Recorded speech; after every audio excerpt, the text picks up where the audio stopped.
ada beberapa acara tenis yang acaranya seru, tapi memang akhirnya jadi kayak nonton bola. Rame kayak gitu ya. Iya. Terus poin jalan yang itu kan. Bener. Tapi kembali, kalau gue ngelihatnya sisi itu nggak apa-apa kok gitu, karena kan gimana pun juga it's a sports statement.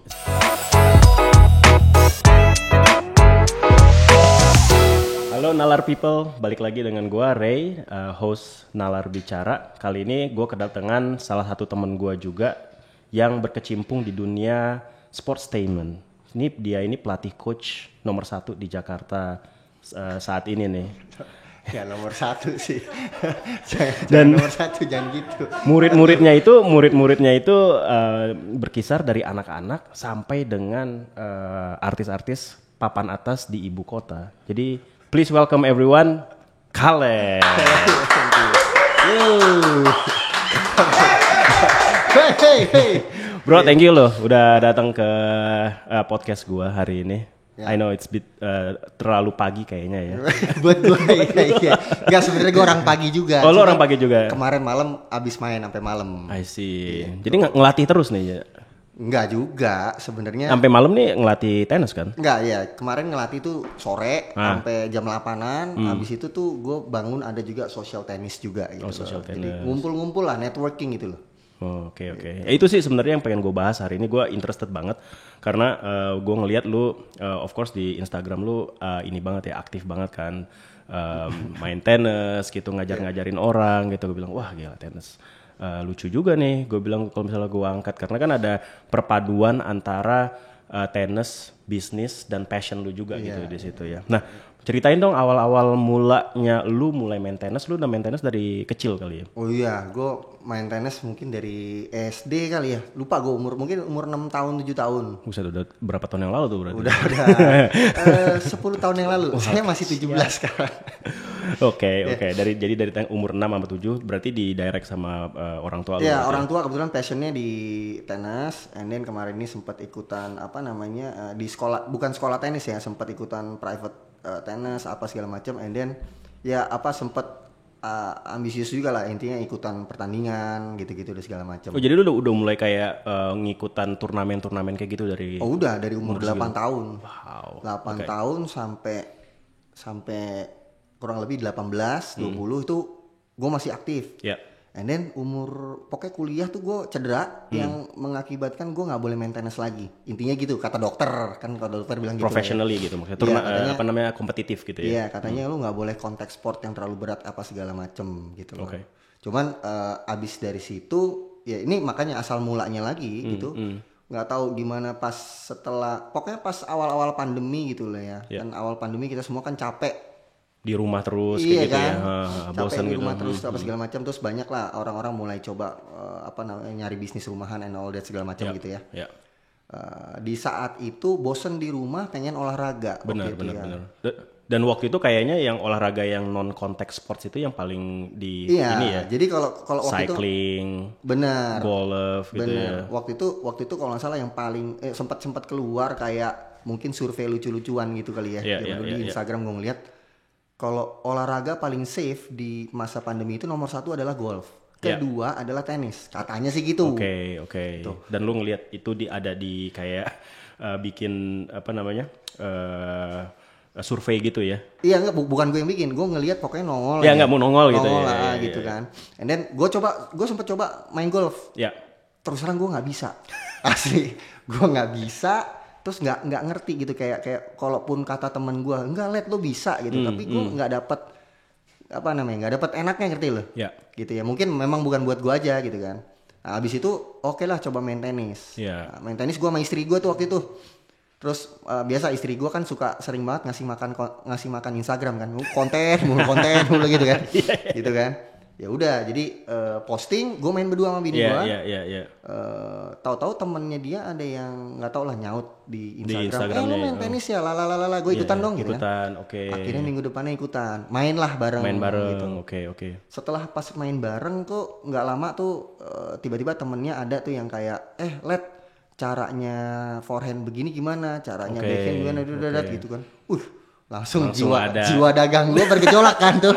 Nggak Wes, salah, nggak salah. tunggu dulu nih. Bener, Oke. bener. Minggu depan gue kasih kurang lebih ya tiket masuk. Oke lah.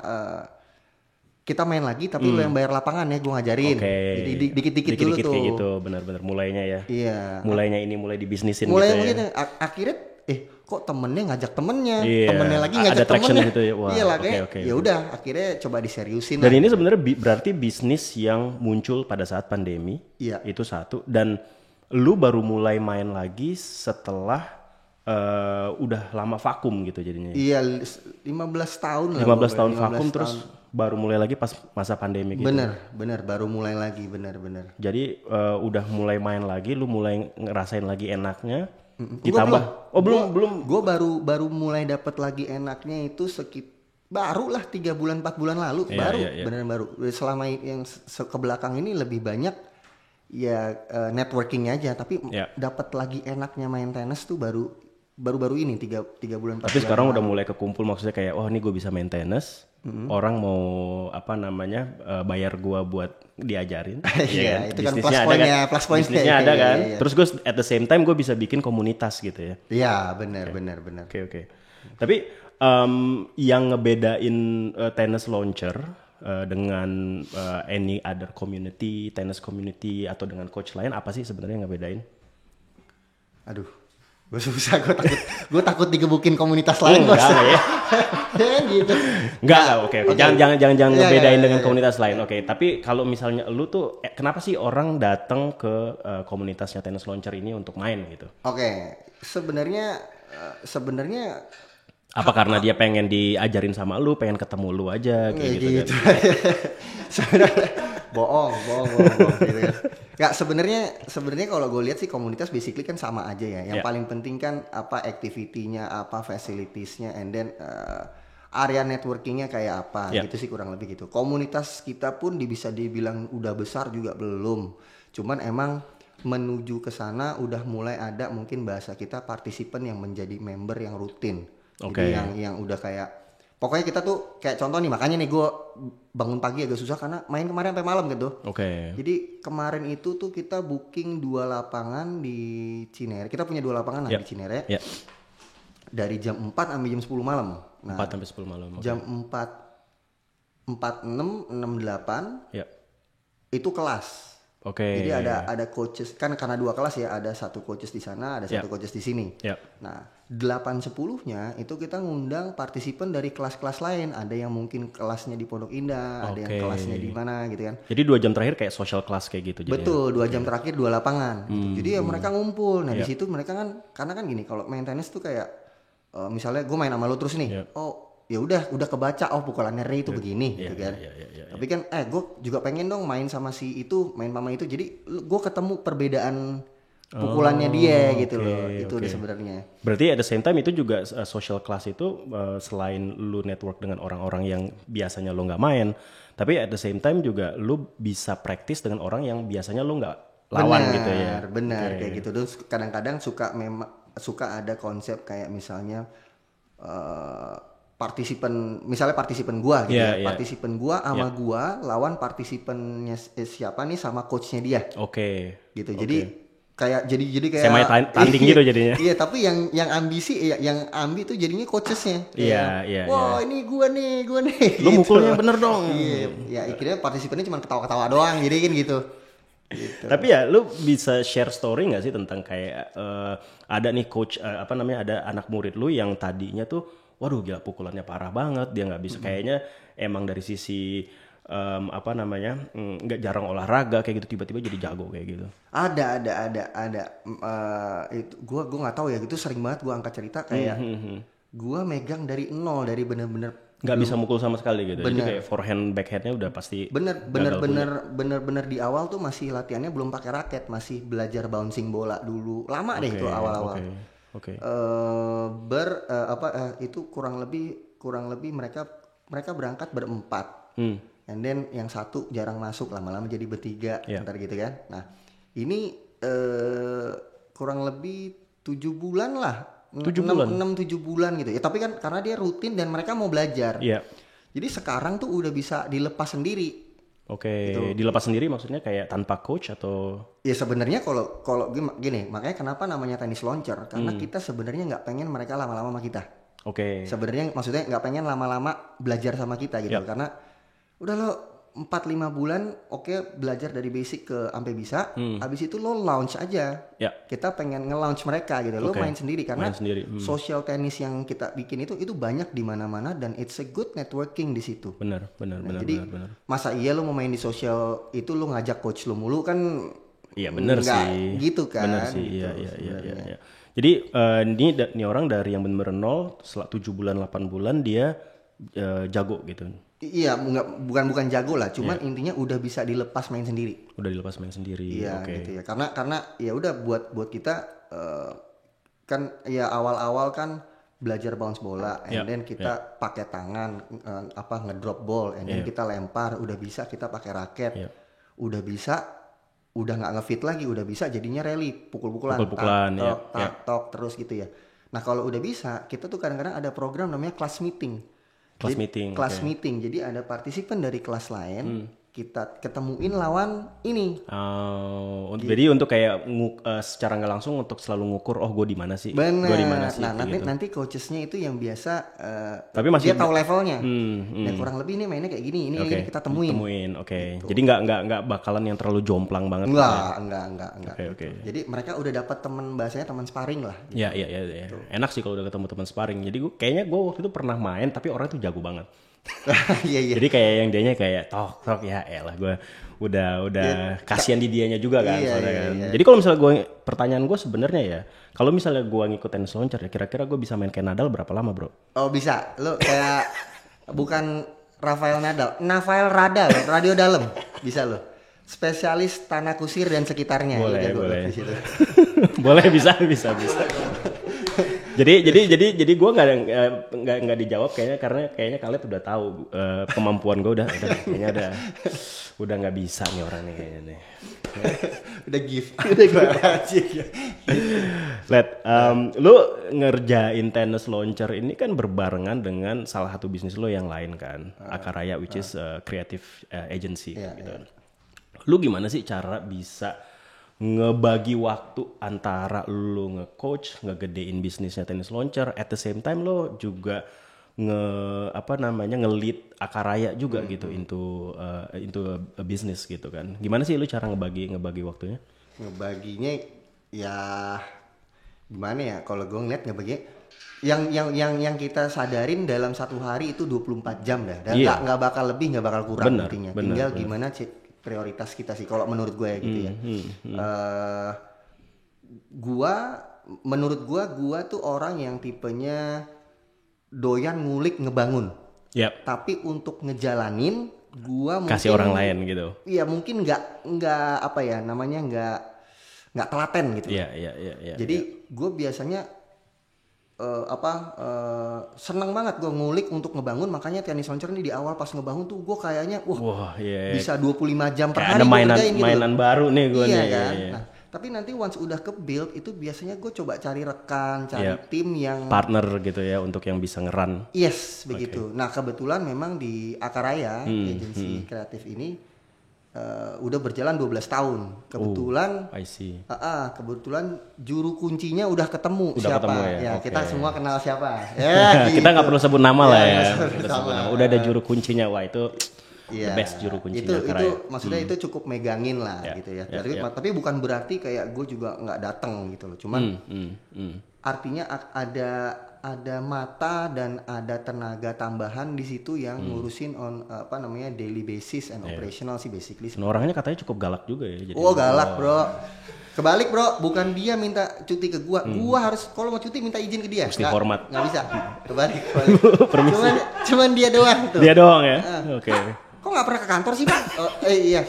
Pak jangan tenis mulu. Wah iya. Oh udah ada pengingatnya kayak gitu ya. Udah. Kayak cocok memang kayak kalau jadi partner untuk ngeran sebuah bisnis tuh ya. Bener tapi emang harus begitu, harus nyari yang kayak begitu. Partner kayak gitu ya. Oke bener.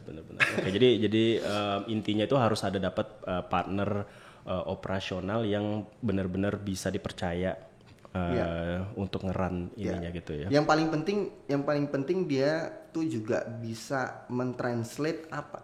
Karena gue kadang-kadang nyampein itu tuh suka ngejelimet gue. Gitu. Yang paling penting dan orang ini kayaknya menurut gue cukup cepet untuk ngebaca apa yang gue mau. Dia ngerti lah cara kerja lu kayak gimana, yang lu mau sampaikan ke tim itu kayak gimana. Walaupun gue nyampein ngejelimet gitu ya, tapi dia tuh mentranslate-nya udah gini, udah. Kalau nanti meeting gede, udah lo duduk di sini aja Pak, nanti gue yang apa bahasanya roll out gitu ya. Jadi lumayan kebantu gitu. Oke. Nah, gue pengen ngomongin kayak sekarang kemarin itu gue pas di rumah saudara gitu ya lagi ngobrol gitu, gue ngebuka salah satu TV swasta nasional gitu, dan dia lagi nampilin kalau nggak salah pertandingan bulu tangkis, dan kayaknya itu pertandingan bulu tangkis kayak artis-artis kayak gitu. Nah, jadi gue keinget dengan termin sportstainment kayak gitu. Nah, menurut lu yang lu yang ngejalanin tenis ini gitu ya, apa sih ininya sportstainment itu pertama ya? Pertama apa sih sportstainment itu di tanggapan lu gitu, di definisi lu apa, dan yang kedua apa pro and cons-nya itu seperti apa? Apakah kita butuh ini untuk naikin kita punya awareness tentang olahraga atau kayak gimana? Menurut gue sih perlu banget ya, karena sportstainment itu kan lumayan attracting gitu ya, attracting banget loh itu, artinya itu penonton ya, attracting penonton dan eyeballs. Semua lah, dari kita ngomong dari segi komersialnya, dari segi penontonnya, dari segi mungkin pemainnya sendiri sampai ke mungkin karirnya. Jadi orang-orang yang mungkin ya kalau zaman gue dulu aktif di tenis kan belum ada yang serame ini. Gue sempat ikutan pertandingan, ada lucu-lucuan lah kemarin, sempat ikutan gitu. Zaman dulu kalau misalnya kita main di final, itu paling yang nonton cuma 8 orang Pak. Udah final tuh? Udah final. Iya. Final itu final kejuaraan apa gitu ya. Zaman dulu tapi lo itu di mana itu paling yang nonton udah ketahuan. Abang gue, bokap gue, nyokap gue. Sama abangnya, bokapnya, lawannya.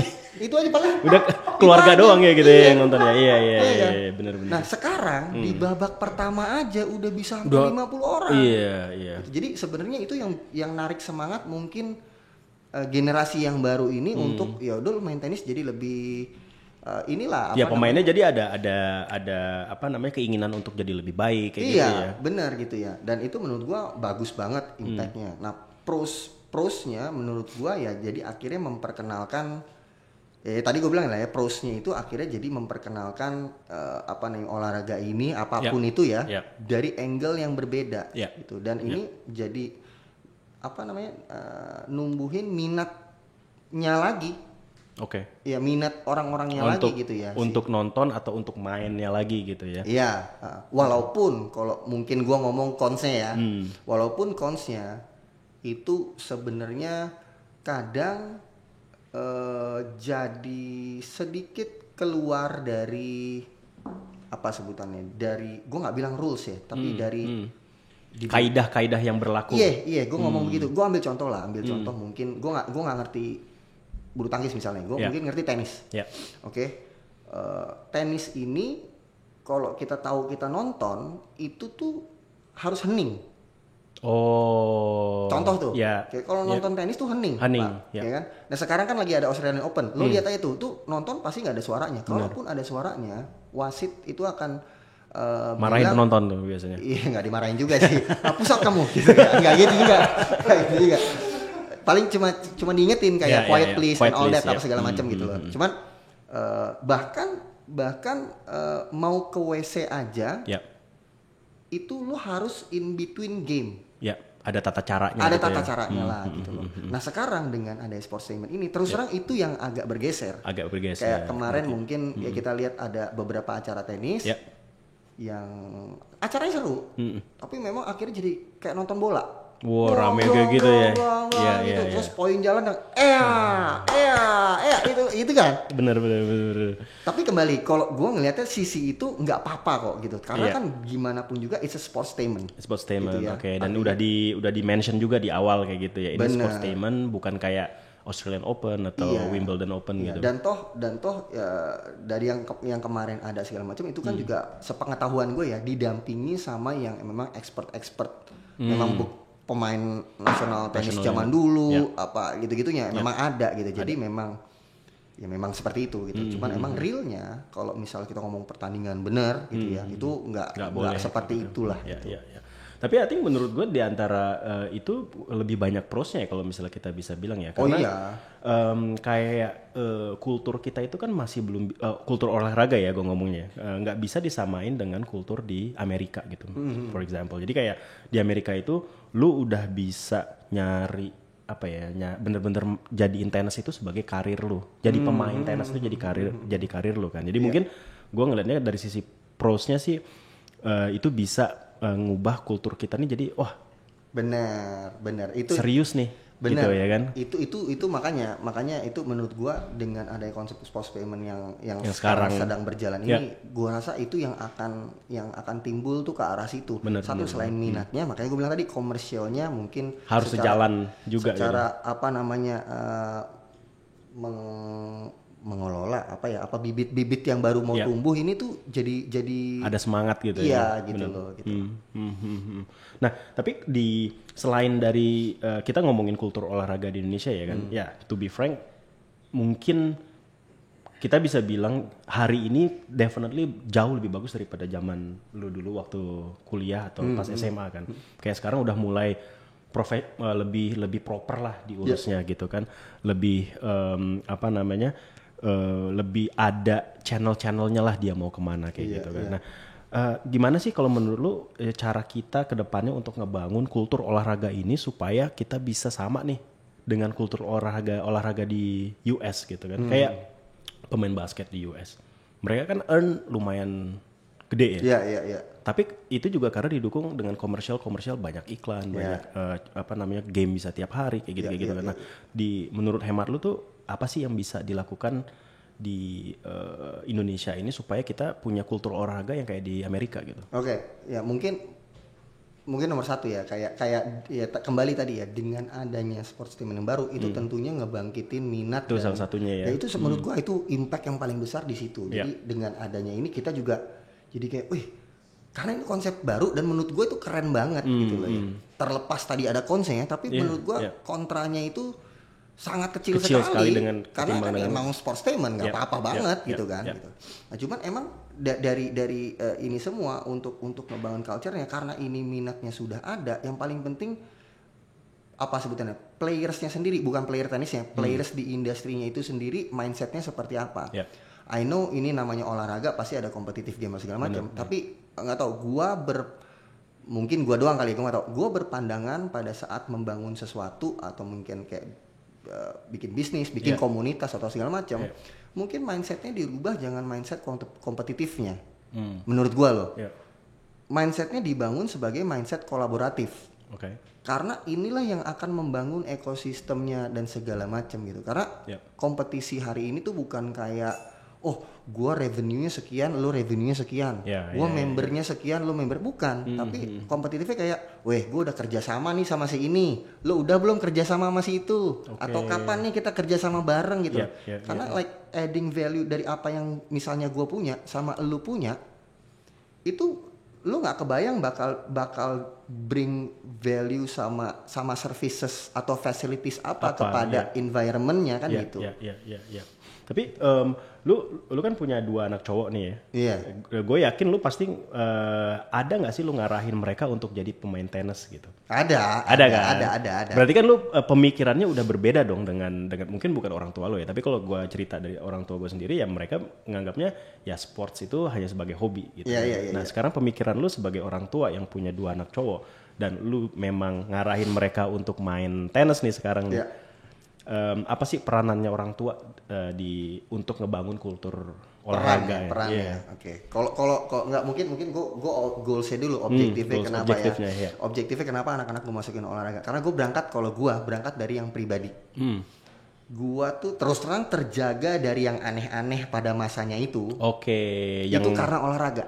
Oke. Yang kayak abis pulang sekolah nongkrong doang Iya. sampai malam, nggak jelas kayak Iya, gitu jadinya. ekstrimnya kita ngomong ekstrimnya gue terjaga dari drugs tuh gara-gara itu. I see, oke. Hampir kena, tapi aduh enggak minggu depan gue tanding. Ya oke. Jadi Berarti lo ada enggak, gitu rasa tanggung jawab nih nggak ngelakuin ini karena Iya, depan ada. karena gue ada ke situ gitu loh. Sebenarnya itu sih gue reason gue Salah satunya, masukin ke situ gitu loh. Terus anak-anak terus terang gue agak berbeda angle-nya. Dulu kalau bokap gue ke gue tuh nggak nge-push. Jadi dia cuman bokap gue suka main tenis, gue sering terekspos dengan lapangan tenis. Oke. Ya masa gue nungguin bokap gue main, ya gue juga pengen main. Oke. Lama-lama jadi bisa. Yeah. And then kebetulan lingkarannya bokap kenal ada beberapa sekolah tenis, ada temennya pemain tenis, dan segala macam. Jadi dititip. Ya, Gitu. oke. Jadi besar banget lah ininya role-nya bokap lu pada waktu mulai awal-awal itu ya. Banget, karena didorong gitu ya. Karena kan kita bilang di awal-awal bisa dibilang kita nggak ada yang sponsorin lah kasarnya gitu. Iya, tetap kalau mau bertanding ke sana sini tetap beli tiket pesawat. Gitu. Itu kan tetap itu bensin mobil mau ke sana siapa yang nganterin kan kalau misalnya lu atau paling simpel lah.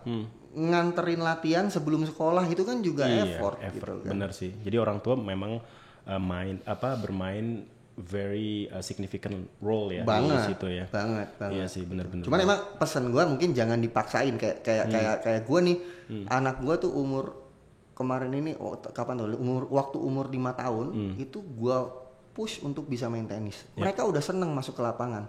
Oke. Tapi kan namanya gue nih bukan mungkin gue ralat lah tadi lo bilang coaches gini ya.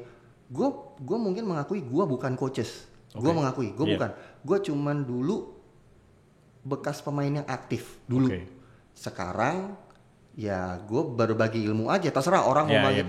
Ada, coach. Ya ada orang bilang coach. Ada yang manggil gue instruktur juga ada bos. Aneh. Kayak yoga. Instruktur gitu kan. Iya. Nah tapi gue pernah coba iniin anak gue dan mungkin pada batasan yang gue nggak bisa ngerti kayak gimana sampai anak gue anak gue berhenti main tenis sempat umur 5 sampai umur 7 apa umur 8 dia udah nggak pegang raket lagi. Gitu berarti. Dan gue sebenarnya agak give up pada saat itu, nggak bisa ya. Sayang banget gitu kan. Tapi pada saat gue awal-awal ngebangun tenis launcher lagi jadi sering ke lapangan kan. Iya. Dan mereka gue juga suka ikut. Akhirnya mau mulai main lagi. Nah pada saat pengen mulai lagi, bukan gue yang megang. Gue kasih temen gue yang bener-bener bisa ngelatih anak-anak. Karena gue terus terang gue nggak bisa. Mungkin gue bisa tapi anak-anak tertentu doang. Jadi kayak misalnya nih, kalau gue pilih-pilih gue ngeselin. Misalnya memang kedengerannya lu suka pilih-pilih bro. Kelihatannya pilih-pilih memang. Pilih kasih ya. Ya kayak misalnya lu pengen anak lu nih, gue bilang aduh gue ketemu dulu deh sama anak lu, cobain sekali dulu. Jadi mesti ada gitu kecocokan gitu ya. Iya, kalau misalnya ternyata karena gini terus kalau ada anak-anak yang lo tau lah, anak-anak yang susah dikasih tahu apa segala macam. Buat gue ada aja lo, gue nggak bisa gitu. Iya. Jadi lu bakalan bilang upfront kayak gitu ya. Iya. Kayaknya nggak bisa nih. Iya. Tapi kalau anaknya ternyata kelihatan nurut, kalem, yang bisa diri nih, udah ini gue pegang deh. Iya. Ngerti. Oke. Nah, jadi kalau misalkan dari lu kan nge-coach tadi lu sudah sempat bilang dari anak-anak lu sempat pegang ya, terus dewasa sampai dewasa yang mungkin lu ada megang yang kayak udah jago banget gak sih lu pegang kayak gitu? Udah jago banget. Tapi masih lu pegang kayak gitu? Enggak, ya, maksudnya kalau bilang udah jago banget beda ya. Mungkin bahasanya kita di tenis launcher ini lebih fokus kepada recreational tennis. Bukan prestasi. Nah, jadi kalau misalnya ada yang udah jago, tapi kalau selama recreational sama kita. Tapi kalau mereka udah sampai enggak, gue pengen latihan sama lo karena gue pengen latihan pengen pertandingan di sini. Tapi maksudnya pertandingan kejuaraan sih, bukan pertandingan amatir lah. Iya, ini bukan tempat lo kalau kayak gitu. Gue bukannya bilang boleh sama kita, tapi maksudnya jangan expect terlalu jauh karena kita memang spesialisnya nggak di situ. Recreational tennis. Nah, cuman kita kalau ditanya networkingnya seperti apa, kita ada karena banyak juga yang dulu bekas pemain yang punya sekolah tenis prestasi, ada yang macam-macam. Jadi kita tinggal punya jalurnya. Jalurnya, ya. Tapi bukan goalsnya tuh berbeda gitu. Goalsnya beda, Okay. goalsnya beda. Berarti itu pun yang akan jadi plan lu ke depan untuk ngegedein tenis launcher ini. Plan lu apa sih sebenarnya yang ngegedein tenis launcher? Of course berarti kan community-nya bisa spread out kemana-mana gitu kan. Salah satunya. Tapi apa plan lu ke depannya gimana untuk tenis launcher ini? Oke, sebenarnya gue belajar dari salah satu temen gue lah ada ya, intinya lo akan lebih mudah membangun infrastruktur lo atau apapun bisnis model lo selama marketnya lo pegang. Oke. Gitu. Jadi memang kunci memegang marketnya itu memang salah satunya memang di komunitas. Tapi kan komunitas ini sangat fluid ya, bukan sesuatu yang bisa lo atur harus begini harus begitu, nggak bisa. Jadi benar-benar lo how to facilitate them, gitu ya. So planningnya sebenarnya to give more fasilitas kepada mereka. Jadi ya itu goalsnya adalah how to facilitate them, intinya itu. Fasilitas itu berarti nggak cuman sekedar ada lapangan, booking lapangan jam segini, tapi juga komunitas kiri kanannya juga gitu ya. Dia ada main dia levelnya segini, terus dia bisa ketemu dengan orang lain gitu ya. Meaning tapi not necessary semua tuh mengenai lesson. Karena gini, tenis launcher itu gue ngelihat core bisnisnya bukan di lesson. Bukan. Karena terus terang kalau gue boleh ngomong jujur, gue juga capek di lapangan terus. Iya. Gue nggak pengen, mungkin minggu ini gue bisa pegang 10 kelas. Tapi tahun depan apakah gue bisa pegang 10 kelas juga seminggu? Enggak. Kayaknya bakal lebih kurang dari itu. Bener. Makanya gue pengen ya tadi ya dengan spirit kolaborasi tadi, teman-teman kita yang coaching di sana sini kan banyak yang nggak punya bendera. Bener. Ayo bergabung sama kita. Marketnya kita cariin, lapangannya kita cariin, udah. Akhirnya lu jadi komunitas untuk para coach tenis. Salah satunya. Sehingga nih coachesnya ini bisa lebih dapat marketnya. Dia udah dapat market sendiri. Urusan nanti market kita ternyata nggak cocok sama dia, ya itu bukan ini gue lah. Benar. Ya berarti ya mungkin harus introspeksi kan gitu. Benar. Nah sehingga tadi ya core-nya bukan di lesson. Oke. Lesson itu hanyalah pintu masuknya. Nah ini kan sekarang nih kita sebenarnya baru 2 tahun berjalannya. Sebenarnya. Sebenarnya baru 3 tahun, tapi tahun pertama tuh namanya bukan tenis launcher. Tahun pertama masih sendiri nih. Gue masih coba-coba yang tadi tuh yang gue ngajarin teman-temannya bini gue tuh. Ya. Habis itu kebentuk tenis launcher, gue ngajak abang gue ada di dalam, ada kakak gue juga, ada teman-teman lah gitu loh. Tapi mostly dari kita ini sebenarnya sudah sambil kerja. Part time. Enggak, dia memang kayak gue kerja di, gue ada Akaraya. Ya, maksudnya part time tapi di tenis launcher itu part time, dia ngajar, tapi dia ada full time ke tempat lain kayak gitu kan? Iya, gue nggak bisa bilang part time juga sih. Nggak bisa part time juga. Karena gue juga sebenarnya full time juga di tenis launcher, karena ini owns-nya juga by 4 coaches ini, itu, gitu ya. Ya udah, dan dari mereka ini yang juga ikut ngebangun, tapi ngebangunnya bukan cuma ngebangun kelas, karena mereka gue ngebangun programnya, gue ngebangun ininya, jadi ada kontribusinya masing-masing nih dia. Benar. Nah facilitating tadi apa? Facilitating sebuah program. Gimana caranya ada program activation di antara para partisipan kita untuk bisa ini, sampai ada program membership mungkin nanti ya, insya Allah tuh mungkin 2 bulan 3 bulan lagi lah. Yang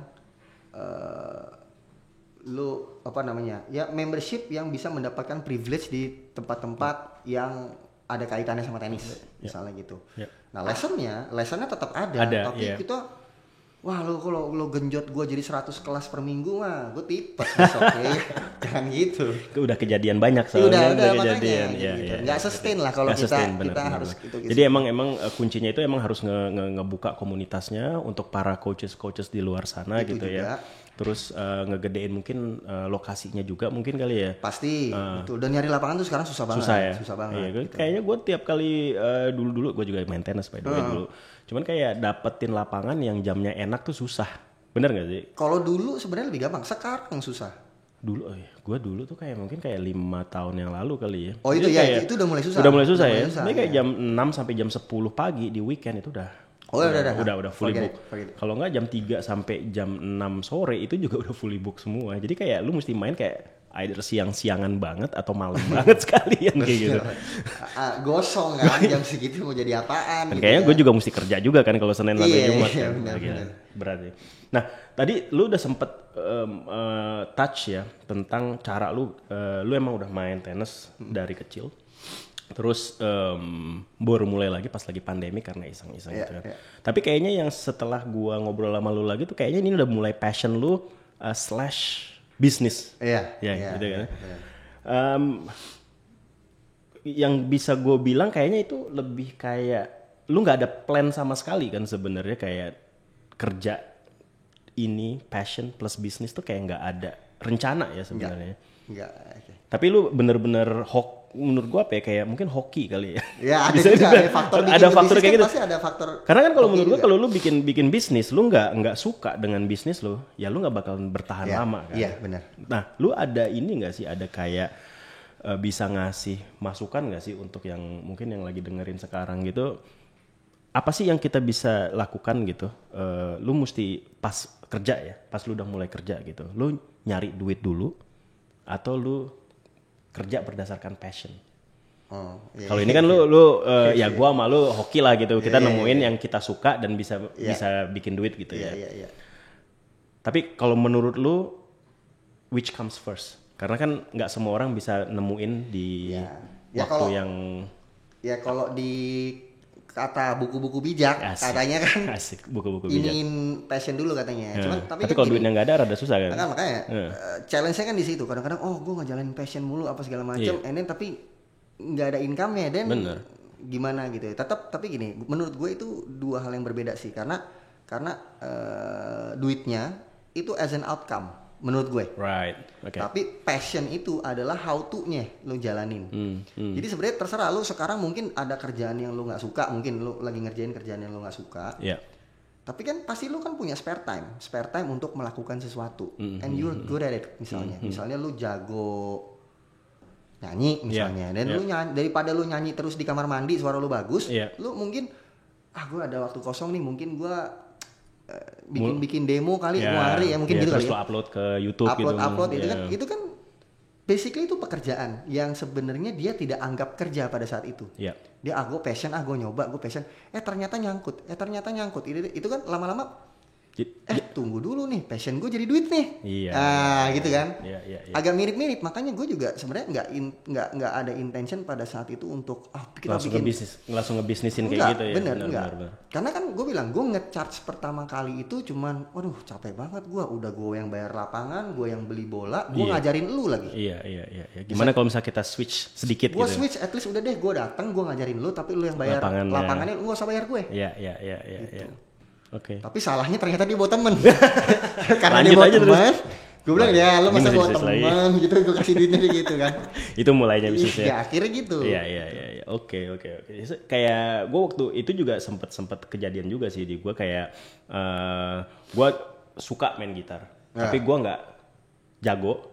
Dan nggak ada yang mau bayar gue dengerin gue untuk main gitar gitu. Jadi akhirnya gue pas gue pikir-pikir kayaknya gue mesti drop sih kalau musik kayak gitu, kayaknya nggak cocok nih di gue nih gitu.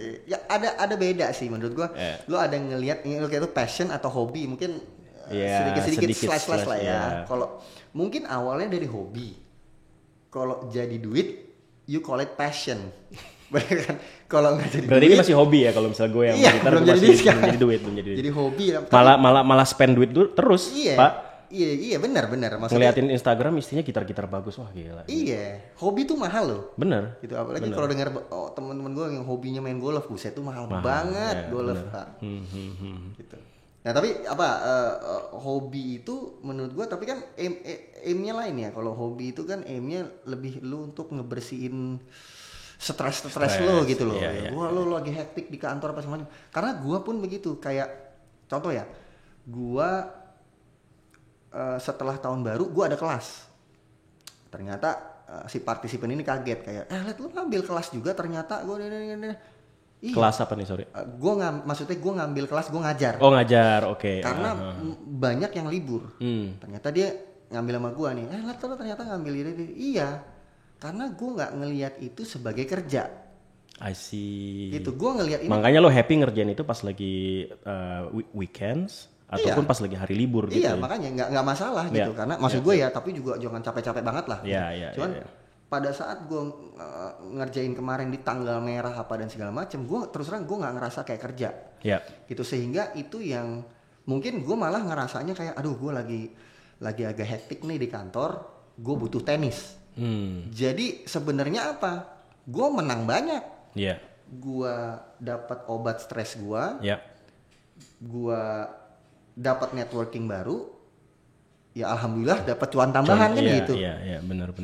Jadi semuanya udah ticking the box gitu. Iya gitu. Nggak masalah juga lah intinya. Jadinya ya udah, gue jalaninnya senang aja gitu. Iya, bener.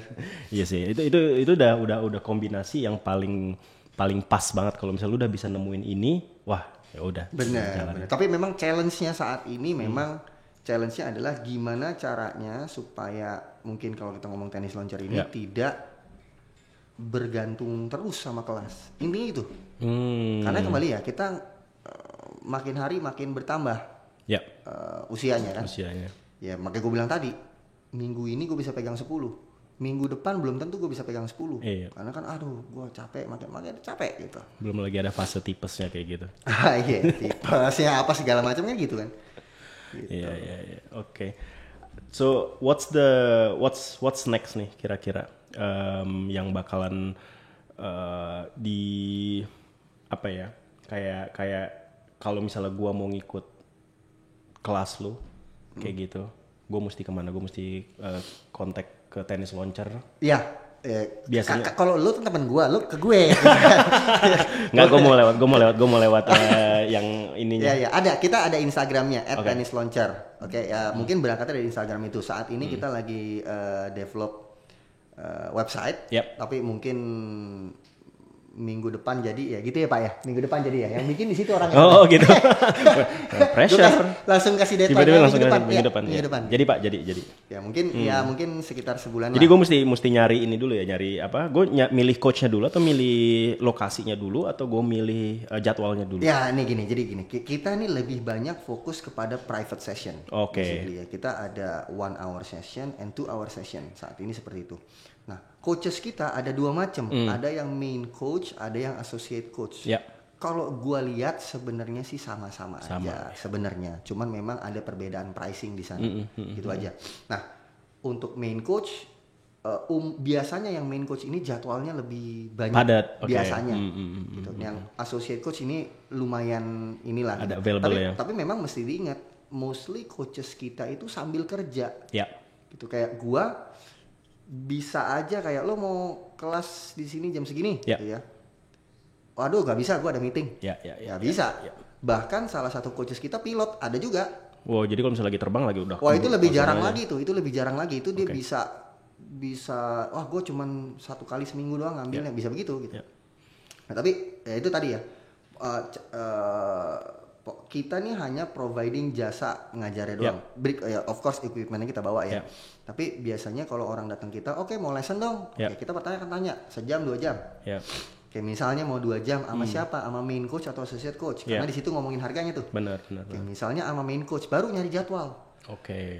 Biasanya yang lama nyari jadwalnya. Bulak-balik gitu ya. Bener, karena kita punya satu tim nih, si bapak admin ini yang harus nyesuaiin jadwalnya si partisipan, jadwalnya coaches yang pada sok sibuk ini, gitu kan, sama jadwalnya lapangan. Wah udah tuh. Wah berat banget. Pernah tuh udah, dapat ini nggak dapat, dapat 2 ini nggak dapat 2 ini dapat 3-3-nya hujan. Nasib. Mau gimana lagi? Ya udah. Gitu. Iya benar. Oke lah, berarti gue coba telepon deh bapak scheduler ini. Bapak scheduler ya. Untuk saya maunya dengan Pak Kalet. Saya mau iya, coba boleh. seberapa susah sih dapat ini dengan Pak Kalet. Bro, thank you banget ya udah datang ke podcast gue dan sukses terus buat Tennis Launcher-nya. Yap, thank you.